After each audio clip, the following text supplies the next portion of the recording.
Donc nous allons voir comment exécuter un batch sur JDE 9.2. Donc je vais exécuter ce batch je double-clique sur le programme, sélection de données, soumettre. Donc là, si on a besoin de préciser les critères sur lesquels on souhaite exécuter le batch, on complète cette page, sinon on valide. J'exécute. Donc lorsqu'on exécute un batch, il va se retrouver dans état récent ici à gauche et ici au niveau des états récents. En fait, c'est la même chose, c'est la présentation qui diffère. Donc si je souhaite ouvrir l'état qui vient d'être exécuté, je clique ici sur le nom de l'état à gauche.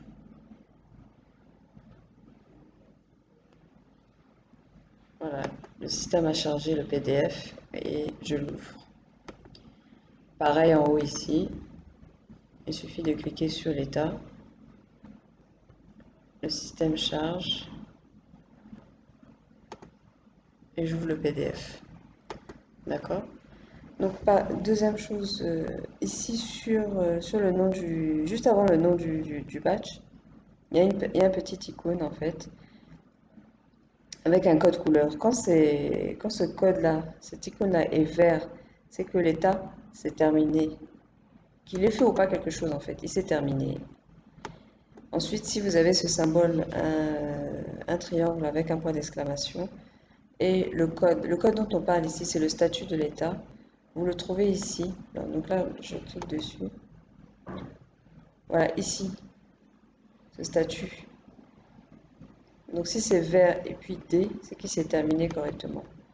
Vert et puis D, c'est qu'il s'est fini correctement. Si vous avez ce triangle avec un point d'exclamation et le code statut E, c'est qu'il s'est terminé en erreur.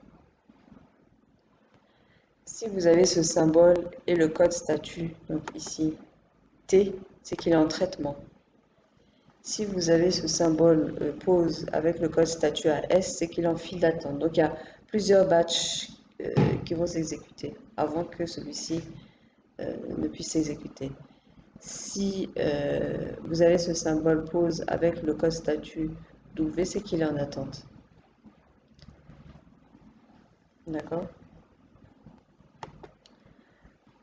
Donc, lorsqu'on passe, troisième chose, lorsqu'on passe la souris sur le nom de l'état, ici, voilà, vous voyez à droite, bon, regardez la souris dessus, on voit le nom de l'état, donc le libellé plus le nom du batch, la version, le code statut, est-ce qu'il est terminé, en erreur ou en attente, la date d'exécution, la date de début et la date de fin d'exécution.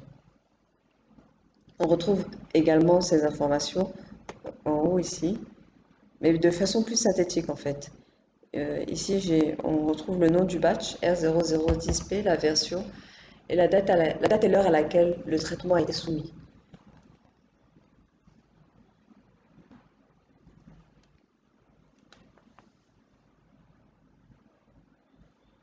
Donc, autre information.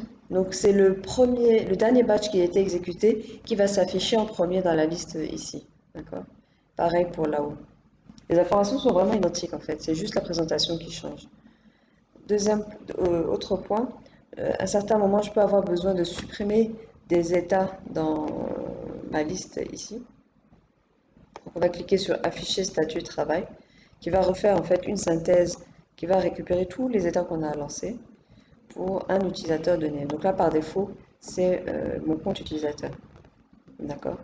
Donc si j'ai besoin de supprimer tous les états qui sont dans dans ma liste d'états récents, je les coche, je les sélectionne et je clique sur supprimer. Mais avant de supprimer, je veux donc justement parcourir les informations qui sont dans cette grille. Donc je retrouve le nom de l'état, le nom de la version, la tâche, donc le nom du programme et de la version, la date et l'heure d'exécution, de début et de fin d'exécution, la file d'attente sur laquelle il a été exécuté, et l'environnement, le serveur, etc. Donc pour supprimer, je sélectionne le ou les batch, le ou les états à supprimer. Voilà, je sélectionne et puis je clique ici sur le bouton supprimer.